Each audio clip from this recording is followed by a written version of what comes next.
Oke, Mbak Mas, kita lanjutkan dengan praktek ya. Yang pertama akan kita lakukan praktek menghitung atau menggambar, praktek menggambar kategori response function atau karakteristik butir kalau pada model RAS kan ICC. Nah, kalau pada Polytomus namanya CRF, kategori response function.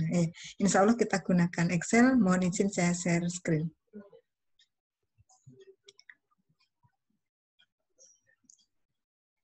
Nah, ini contohnya. Ketika mas-mas mbak-mbak mempunyai sebuah butir, misalnya dengan daya pembeda A 1,2, kemudian B 0,5.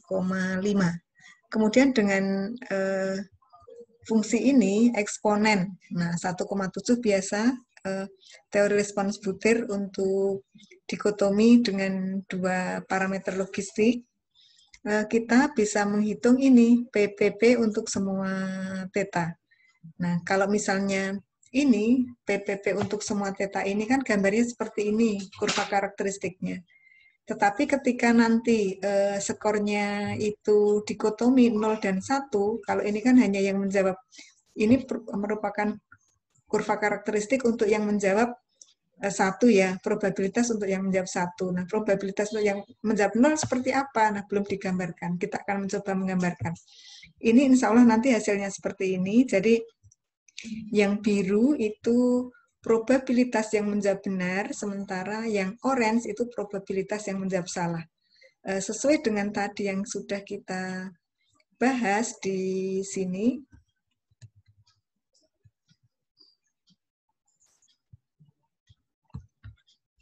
yang sini ya.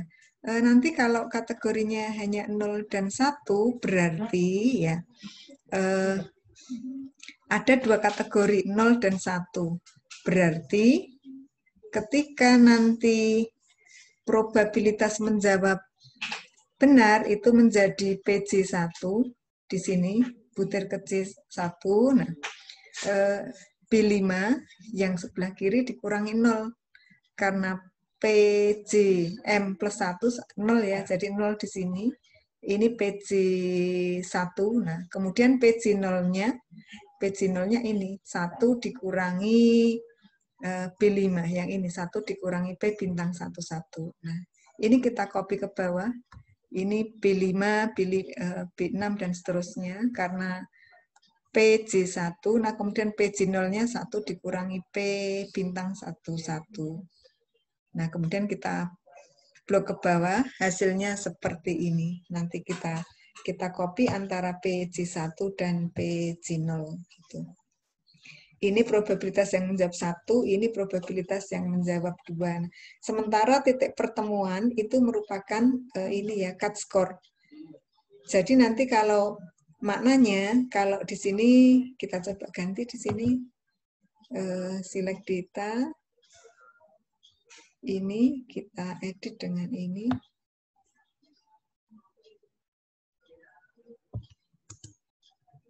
Oke.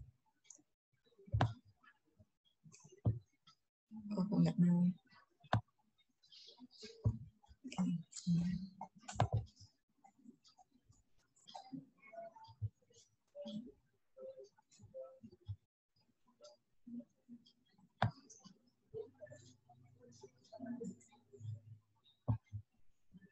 Oke. Oke. Ini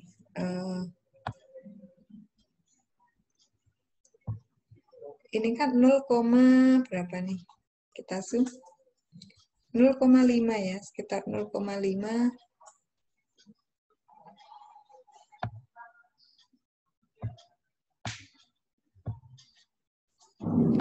Kalau kita lihat di sini 0,5 sama dengan B. Ini berarti ketika kemampuan siswa pada skala theta ini lebih dari 0,5, dia punya probabilitas lebih ke menjawab benar atau memperoleh skor 1. Sementara kalau theta-nya kurang dari 0,5, ada probabilitas lebih condongnya peserta tes mendapatkan theta 0 gitu. Atau mendapatkan probabilitas theta, P theta sama dengan 0. Demikian pula untuk 0, 1, dan 2. Kita cermati di sini berarti kalau 0, 1, dan 2 berarti ada 0, 1, dan 2 berarti nanti ada 2 ini ya, 2B. A-nya sama, dari persamaan tadi kita peroleh A-nya hanya 1, yang ini. Jadi setiap butir hanya memiliki 1A, tetapi B-nya yang ada beberapa sesuai dengan banyaknya kategori. Kalau misalnya di sini ada 2 tingkat kesulitan, berarti ini B1 dan B2, berarti nanti ada P bintang 2, P bintang 21 atau kategori 1, dan P bintang 2 kategori kedua. Kemudian kita hitung di sini PJ2. PJ2 itu sama dengan ya ini P22 dikurangi 0. Kemudian di sini PJ1 itu sama dengan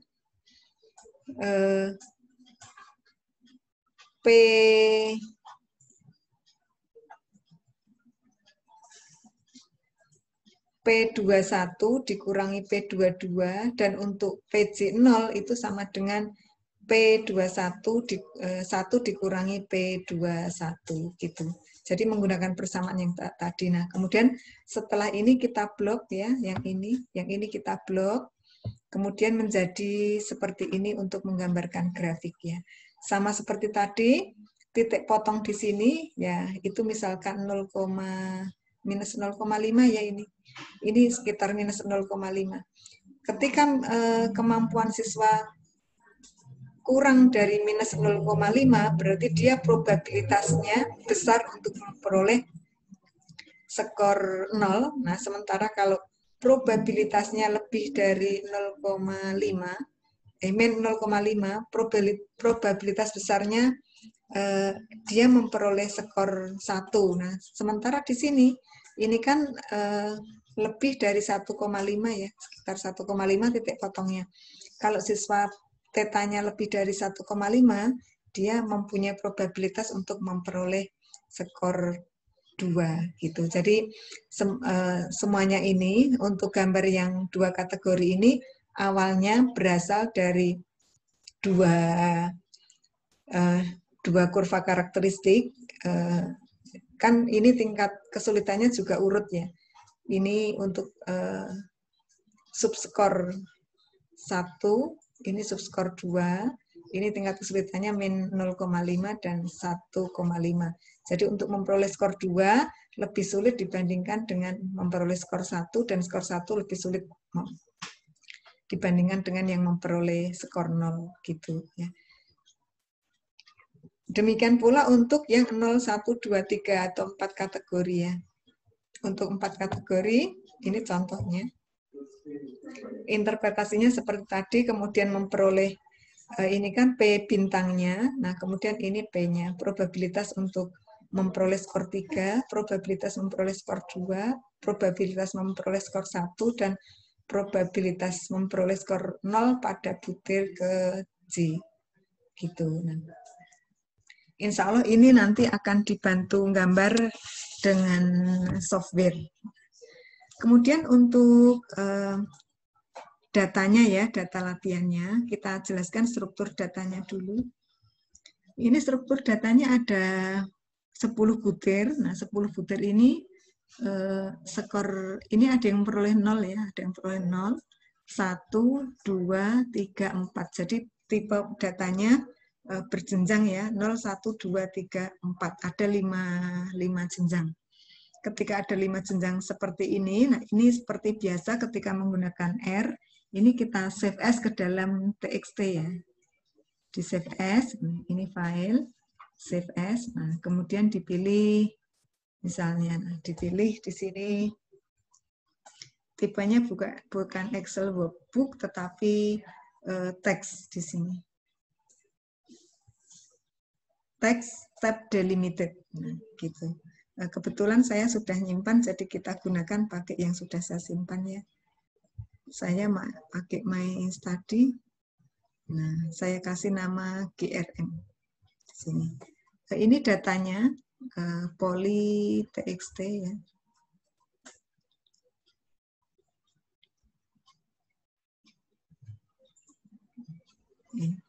Poly txt untuk R, makanya saya beri nama polir ya, 10 butir. Butir 1 sampai butir 10, semua 0, 1, 2, 3, 4. Kemudian untuk mengaktifkan R-nya, ya mengaktifkan R-nya, ini kita pakai LTM. LTM ya, kemudian ini contoh sintaksnya mulai membaca data, tetapi sayangnya untuk analisis kecocokan model kita bisa menggunakan manual untuk R, yang untuk GRM berdasarkan buku yang kita sudah miliki ya, itu menyebutkan bahwa untuk GRM belum ada sintaks khusus untuk menghitung kecocokan modelnya. Jadi alternatifnya kita menggunakan manual. Caranya seperti kemarin kecocokan model. Kalau kemarin yang kita gunakan kategorinya 01, tetapi kalau pakai GRM bisa ditambah 0, 1, 2, 3, 4, dan seterusnya sesuai dengan penskoran pada tiap butir. Caranya sama, kalau misalnya mau mengakses kecocokan model ya, mengestimasi dulu parameter butir, parameter kemampuan, kemudian diurutkan, kemudian menghitung probabilitas, dan seterusnya sampai nanti memperoleh Q kuadrat dari yen, misalnya kalau pakai caranya yen. Kemudian untuk ini, untuk kita praktekkan untuk estimasi parameter butir dan kemampuan sampai menggambar ya.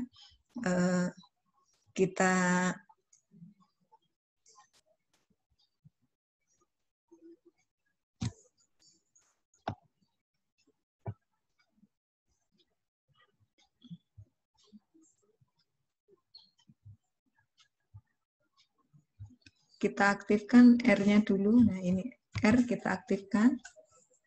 Nah, kemudian kita seperti biasa change directory file, change directory, kita arahkan punya saya ke My Study, kemudian ada GRM, terus OK. Nah, setelah change directory, kita aktifkan LTM ya. Diaktifkan LTM.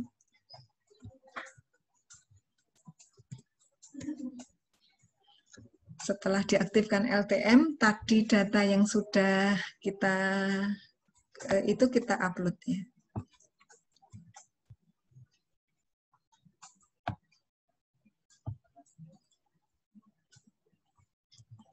Kita baca datanya.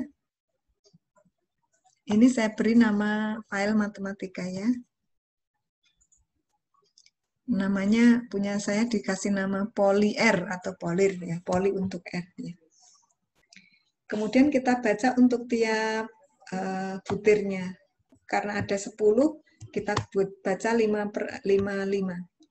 Butir 1 sampai 5 kita upload, kita baca butir pola responnya, matriks responsnya. Kemudian ini untuk butir 6 sampai 10 kita baca lagi. Nah, kemudian kita coba pakai GRM ini ya. Sintaksnya untuk GRM hanya GRM saja, kemudian variabel. Nah, constraint T itu dibatasi untuk A-nya, nah, jadi nanti A-nya sama.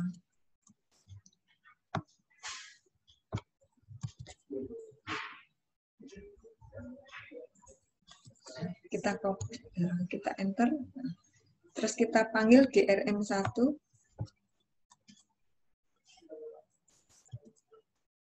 Enter.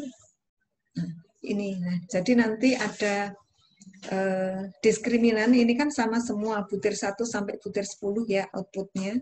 Berarti ini A1 sampai A10 di set sama, itu kalau kita memilih sintaksnya constraint-nya true. Tetapi kalau misalnya kita pilih constraint-nya false, ya, kita tidak memperoleh diskriminan yang sama, tapi diskriminannya beda-beda. Monggo, nanti tergantung keperluan mau pakai yang mana. Kemudian yang kedua, kita akan mencoba gitu ya, mencoba mengestimasi faktor scores. Faktor scores itu sama dengan theta, ya, estimasi theta ya, kalau mau menghitung kecocokan model atau pakai yang lain. Ini ada 500 orang siswa yang tadi kita baca ya dari data ini. Nah, dari data ini ada 500 orang siswa di sini. Kebetulan nggak kelihatan kalau di TXT, yang kelihatan ada 500 orang di Excel-nya tadi. Kemudian ini theta ya. Yang ini theta, sampingnya theta adalah standar error-nya. Ini Z itu kemampuannya, SE kali Z1 merupakan error-nya. Kemudian di sini metodenya EAP, ya, estimate posteriori. Nah, jadi merupakan salah satu cara yang ditawarkan ketika kita menggunakan peluang bersyarat ya. Kita menggunakan peluang bersyarat dipakainya ini EAP ya. Ini theta sudah, kemudian A dan B sudah, yang belum kita coba plot ya, kita coba plot GRM ini. Dari yang sudah dianalisis itu kita plot, tetapi biasanya perlu waktu lama. Bismillah ya, ini perlu waktu lama.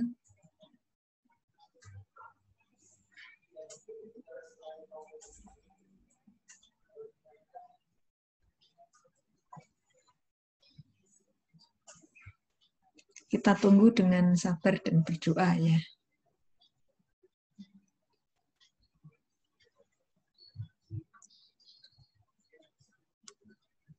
Nah, ini sampai kita memperoleh gambar kurva karakteristik untuk ini ya, untuk GRM, tetapi yang menggambar bukan Excel, pakai R. Nanti kita coba bandingkan gambar dengan Excel sama gambar dengan R, bagus yang mana.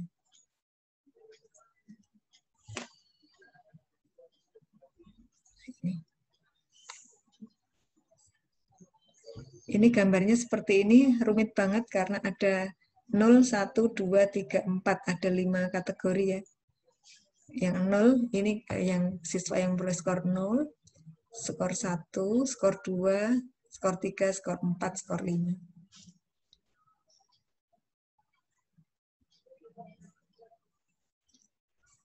Ya, ini seperti ini gambarnya.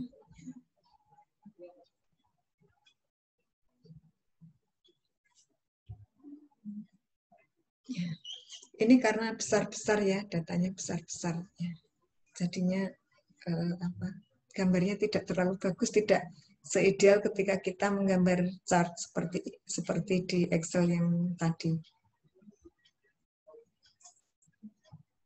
Yang ini ya, kalau ini kan benar-benar kelihatan perpotongannya ya. Tetapi kalau yang di R tidak terlalu kelihatan di sebelah mana perpotongannya, karena tumpuk-tumpuk di sekitar sini, numpuk di 0. Sekitar theta sama dengan 0. Itu mas-mas dan mbak-mbak untuk estimasi parameter butir dan parameter kemampuan dengan menggunakan GRM. Nah, insya Allah kita coba ke depan menggunakan yang parsial ya, atau yang pakai GPCM. Demikian Mas-mas dan Mbak-mbak, silahkan dipraktekkan nanti data dan